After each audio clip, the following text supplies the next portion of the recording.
आज जिस सीट पर हम पहले चर्चा करेंगे वो है किशनगंज की एक सीट, ठाकुरगंज की ये सीट है। फिलहाल तो यहाँ राजद का कब्जा है, लेकिन क्या इसका मिजाज ऐसा ही रहा है? क्या ठाकुरगंज की जनता हमेशा से राजद को पसंद करती रही है या फिर यहाँ फेरबदल भी हुए हैं? रंजन जी, अगर ठाकुरगंज को आप स्कैन करते हैं तो स्कैनर क्या दिखाता है? ठाकुरगंज का मिजाज और रिकॉर्ड क्या कहता है? देखिए, जब ठाकुरगंज विधानसभा सीट को स्कैन कीजिएगा तो जो पहली चीज दिखती है परिणामों में वो ये दिखती है कि यहाँ पर कांग्रेस का दबदबा रहा है और उसने जो है बार बार यहाँ पर जीत हासिल की है। लेकिन ये बात अब अलग है कि अब जो है कांग्रेस इस रेस में शामिल नहीं है, लेकिन एक वक्त जो था वो उसी के नाम था और सबसे पहले तो उसने जीत का चौका लगाया। जो पहले 4 चुनाव ठाकुरगंज में हुए वो 4 के 4 चुनाव जो है वो कांग्रेस ने जीते। 1977 के जनता लहर में कांग्रेस को पहली बार हार का सामना करना पड़ा और जनता पार्टी उस समय जीतने में सफल रही। बीजेपी का कमल भी ठाकुरगंज में खिला है, लेकिन वो 1995 में खिला था। 2005 तक कांग्रेस मुख्य मुकाबले में हुआ करती थी, कई बार जीत भी जाती थी, लेकिन 2005 के बाद जब आप आती हैं और वहां पर देखिएगा तो मुकाबला यहां जो सोशलिस्ट पार्टियां हैं उनके बीच ही सिमटती हुई दिखती हैं। लेकिन एक बात और बहुत दिलचस्प है कि किसी भी पार्टी को दोबारा जीत नहीं मिली है, एक ही बार जो है उनको जीत मिली है।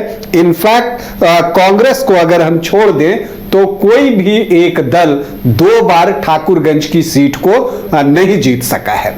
यहां पर मुस्लिम वोटर्स की संख्या बहुत अच्छी है। किशनगंज का ये विधानसभा क्षेत्र है, जो किशनगंज लोकसभा है उसके अंतर्गत ही ठाकुरगंज विधानसभा क्षेत्र जो है वो आता है।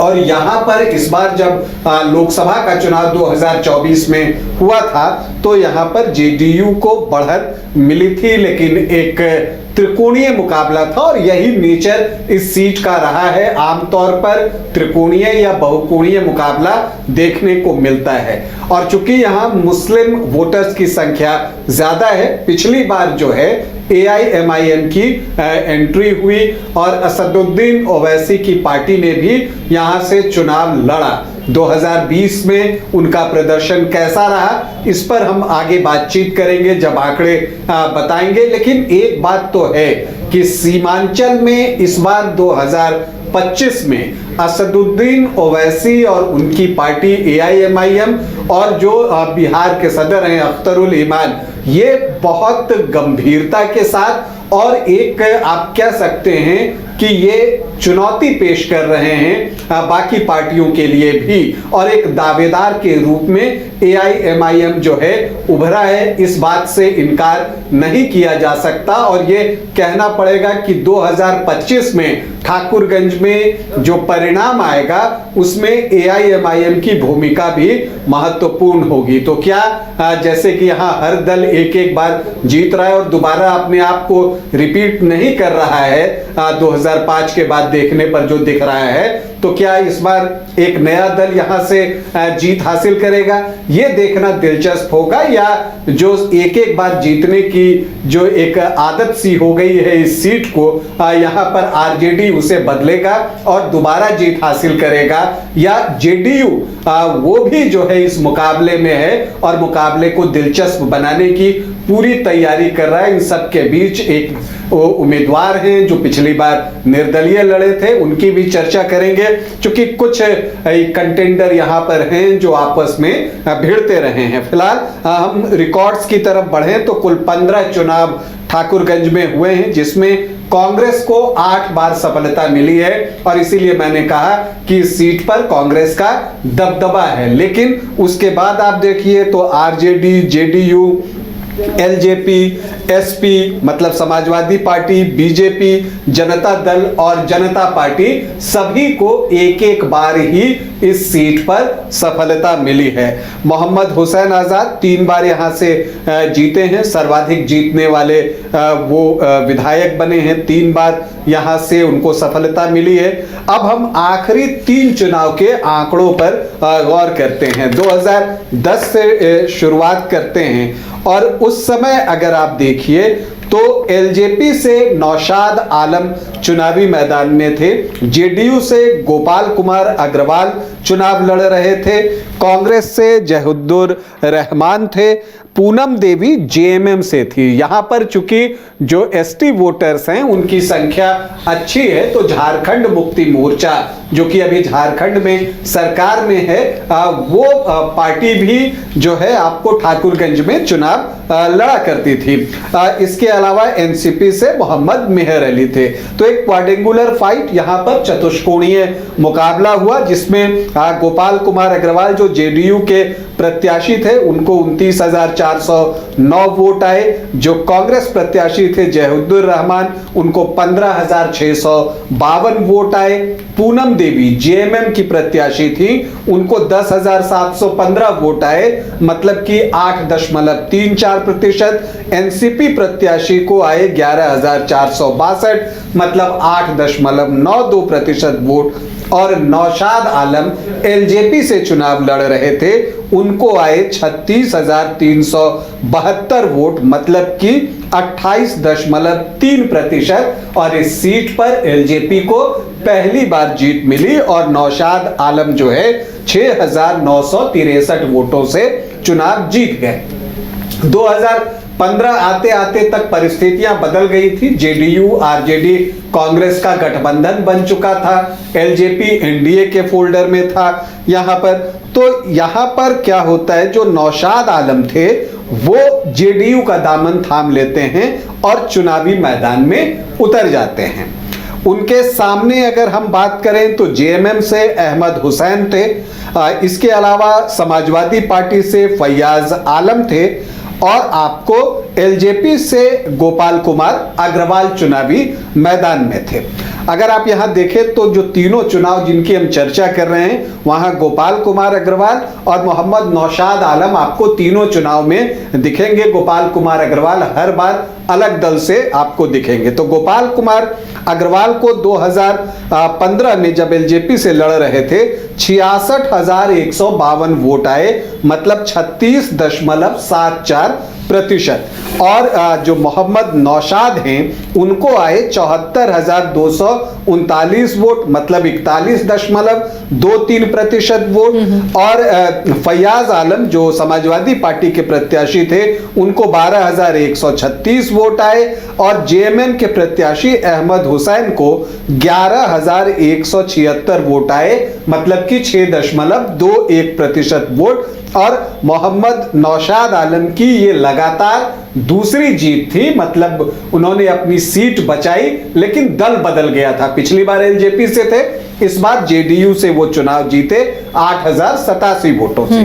फिर 2020 आता है और यहां पर परिस्थितियां फिर बदल जाती हैं। जेडीयू बीजेपी का गठबंधन था और यहां पर जो है जेडीयू से जो है चुनावी मैदान में मोहम्मद नौशाद आलम फिर से उतरते हैं, लेकिन गोपाल कुमार अग्रवाल भी उतरते हैं। वो इस बार निर्दलीय चुनाव लड़ने के लिए उतरते हैं और एआईएमआईएम की एंट्री हो जाती है और महबूब आलम जो है वो यहां पर एआईएमआईएम का पतंग जो है वो उड़ाने के इरादे से मैदान में उतर जाते हैं। एलजेपी से मोहम्मद कलीमुद्दीन थे, हालांकि एलजेपी कोई विशेष प्रभाव छोड़ने में असफल रहा और इस मुकाबला जो है यहां पर इस 4 कोणों में हुआ, जिसमें कि मोहम्मद नौशाद आलम जो कि जेडीयू प्रत्याशी थे उनको 22,082 वोट, मतलब 11.5% वोट मिले।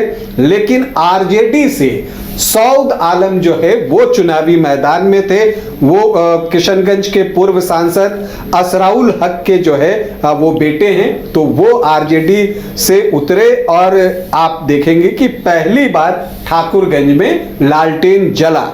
AIMIM के प्रत्याशी महबूब आलम जो है वो चौथे स्थान पर रहे और 18,925 वोट लाने में कामयाब हुए। लगभग 10% वोट AIMIM को मिला और गोपाल कुमार अग्रवाल जो है वो निर्दलीय लड़ते हुए भी दूसरी पोजीशन पर रहे 56,022 वोटों के साथ 29.11% उनका वोट रहा।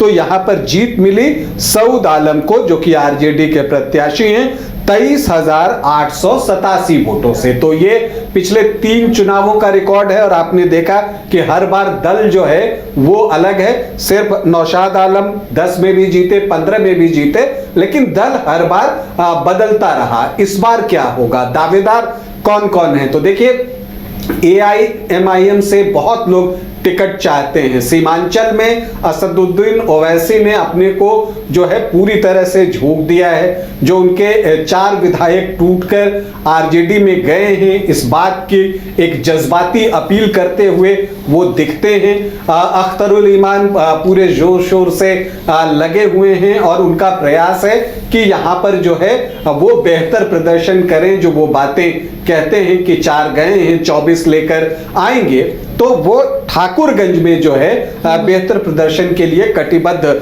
जरूर हैं। AIMIM से कई प्रत्याशी हैं जो कि दावा ठोक रहे हैं। तो इसमें एक गुलाम हसनैन हैं, ये दावा बहुत जोर शोर से ठोक रहे हैं। जो AIMIM के जो बड़े नेता हैं उनसे इनकी जो है वो करीबी हैं, उनके कई कार्यक्रमों में साथ में दिखते हैं। इसके अलावा एक रहीमुद्दीन हैं हैदर बाबा, उनके नाम की भी जो है वो चर्चा हो रही है। इसके अलावा मोहम्मद अब्दुल हक हैं, मौलाना मुफ्ती अतहर जावेद, ये सब जो है AIMIM से टिकट चाहते हैं। तो AIMIM से टिकट चाहने वालों की एक भीड़ लगी हुई है, ये कहना पड़ेगा। इसके अलावा देखिए गोपाल कुमार अग्रवाल तो चुनाव लड़ेंगे, ये मानकर चलिए।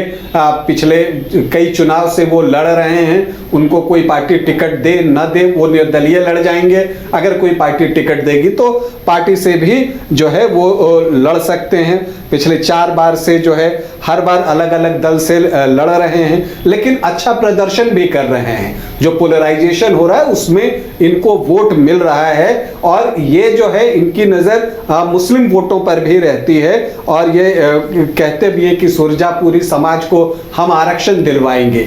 यहाँ पर चूंकि मुस्लिम वोटर्स की संख्या ज्यादा है तो यहाँ पर सुरजापुरी, शेरशाहवादी, कुलैया, इन समाज की भी चर्चा जो है वो होती है और सब अपनी अपनी तरह से यहाँ पर इनको सपोर्ट करते दिखते हैं। आरजेडी से सऊद आलम ही जो है आपको दावेदार होंगे ऐसा दिखता है।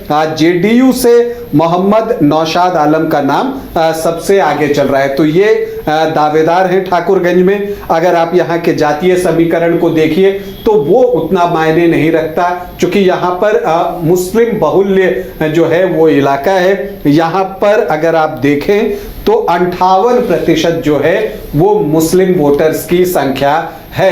तो यहाँ पर मुस्लिम ही निर्णायक हैं। अगर वो एक तरफ होकर किसी पार्टी को वोट कर दें तो उस पार्टी की जीत जो है वो तय है, लेकिन ऐसा होता नहीं, उनके वोट बंटते हैं। इस बात से भी इनकार नहीं किया जा सकता। SC जो अनुसूचित जाति हैं वो 5.44% और जो शेड्यूल्ड ट्राइब्स की बात आप करती हैं वो 6.13%। और यही वजह है कि 2010 और 2015 में झारखंड मुक्ति मोर्चा के प्रत्याशी भी यहाँ चुनाव लड़ रहे थे। तो ये स्थिति है यहाँ पर। और इसमें ये चीज ध्यान रखना है कि जिनको भी मुस्लिम वोट्स ज्यादा मिलेंगे जीत उनकी होगी। आरजेडी JDU कैंडिडेट जो होंगे उनको मुस्लिम वोट के साथ साथ, चूंकि नौशाद आलम JDU से, आरजेडी से सऊद आलम, तो इनको मुस्लिम वोटों का तो भरोसा है ही, साथ ही जो उनके परंपरागत वोट होते हैं वो उसका भी जो है एक अपेक्षा उसकी भी रखते हैं कि वो वोट भी उनको मिलेंगे। जैसे पिछली बार सऊद आलम को भी मिले थे। पिछली बार नौशाद आलम जो है वो थोड़े पिछड़े थे क्योंकि गोपाल कुमार अग्रवाल ने बेहतर प्रदर्शन किया था। तो इस बार क्या होगा, क्या गोपाल कुमार अग्रवाल जो है इस बार जीत हासिल करेंगे अगर मुस्लिम वोटों का बंटवारा बहुत ज्यादा होता है तो, या AIMIM जो है वो मुस्लिम वोटों का बड़ा चंक जो है वो निकाल लेता है। ये तो कहना पड़ेगा कि पूरे सीमांचल में असदुद्दीन ओवैसी की पार्टी AIMIM की चुनौती जो है वो बहुत जबरदस्त रहने वाली है, खास करके महागठबंधन के लिए, RJD के लिए। और इस चुनौती से कैसे निपटना है इसके लिए RJD को रणनीति बनानी होगी। हालांकि बीच बीच में ये चर्चा भी होते रहती है कि AIMIM और वो महागठबंधन में आना चाहता है, एक ऑफर है, अब उस पर कितनी बातचीत आगे बढ़ी, क्या वो होगा नहीं होगा, बहुत सारे सवाल हैं। तो अभी वक्त है, लेकिन यहाँ पर फिर से एक बहुकोणीय मुकाबला होगा, ये इससे इनकार नहीं किया जा सकता। और बहुकोणीय मुकाबले में अगर कोई 30-35% वोट लेकर आ गया तो जीत उसकी हो जाएगी। चलिए, तो ये ठाकुरगंज का इतिहास और रिकॉर्ड रहा है, वहां पर कैसे जीत होती रही है, कौन जीतता रहा है और कौन से समीकरण काम करते हैं। लेकिन देखना है इस बार AIMIM किस तरह यहां पर प्रदर्शन करता है और RJD फिर किसे अपना कैंडिडेट बनाती है, क्या वही कैंडिडेट रहेंगे, फिर NDA की रणनीति क्या होगी, इस पर भी नजर हमारी बनी रहेगी।